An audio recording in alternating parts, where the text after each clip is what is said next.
Exam மைண்டருக்கு வரவேற்கிறேன். Acharya JP. Kripalani. Jivatram Bhagwandas கிருபாலனை பத்தின முக்கியமான தகவல்கள இப்ப நம்ம தெரிஞ்சுக்க போறோம். இதுல எத்தன தகவல் உங்களுக்கு புதுசா தெரிஞ்சிருக்கு அப்படிங்கிறத கமெண்ட்ல டைப் பண்ணுங்க. இந்திய தேசிய காங்கிரசின் 54வது மாநாடு 1946ல மீரட்ல நடைபெற்றது. அந்த மாநாட்டின் தலைவராக ஆச்சார்யா ஜே.பி. கிருபாலனி தேர்வானார்.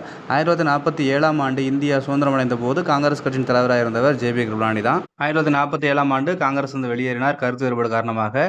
அந்த ஆண்டு கூட்டத்தை தலைவராக இருந்து வழிநடத்தியவர் டாக்டர் எஸ். ராஜேந்திர பிரசாத். கிருபாலனி தொடர்பான 2வது தகவல், அரசமைப்பு சட்டவில முக்கிய பங்காற்றினார்.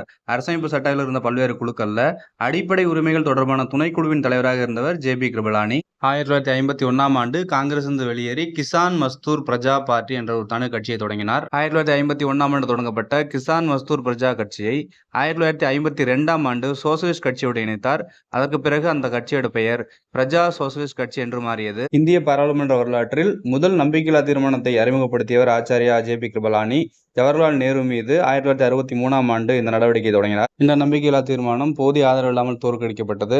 1962ஆம் ஆண்டு இந்தியா சீனா போரில் இந்தியா அதனுடைய உரிமை இழந்துவிட்டது என்று கூறிதான் இந்த நம்பிக்கையில்லா தீர்மானத்தை அறிமுகப்படுத்தினாரு ஆச்சார்யா ஜே.பி. கிருபலானி. காங்கிரஸ் கட்சியில பயணத்தை தொடங்கி புதிய கட்சி தொடங்கி மற்றொரு கட்சியோடு இணைத்து பல்வேறு மாற்றங்களுக்கு ஒத்திட்டவர் ஜே.பி. கிருபலானி. ஆனால் இவரது மனைவி சுசேதா கிருபலானி காங்கிரஸ் கட்சியிலேயே பணியாற்றியவர். இந்தியாவின் முதல் பெண் முதலமைச்சர் என்று அறியப்படுபவர். உத்தரப்பிரதேசத்தில் முதல் பெண் முதலமைச்சராக பொறுப்பேற்றவர் இவர்தான். ரொம்ப முக்கியமா தெரிஞ்சுக்க வேண்டியது அவர் எழுதிய நூல்கள். அவருடைய சுயசரிதையுடைய பெயர் மை டைம்ஸ் அப்படிங்கிறது தான். அடுத்து அவர் எழுதின முக்கியமான நூல் Gandhi his life and thought அப்படிங்கிறது. இவ்வளவு நேரம் பொறுமையா அந்த வீடியோ பார்த்ததுக்கு நன்றி. இதுல எத்தனை தகவல் உங்களுக்கு புதுசா தெரிஞ்சிருக்கு அப்படிங்கிறத கமெண்ட்ல சொல்லுங்க. மறக்காம அந்த சேனலை சப்ஸ்கிரைப் பண்ணி வச்சுக்கோங்க. தேங்க்யூ.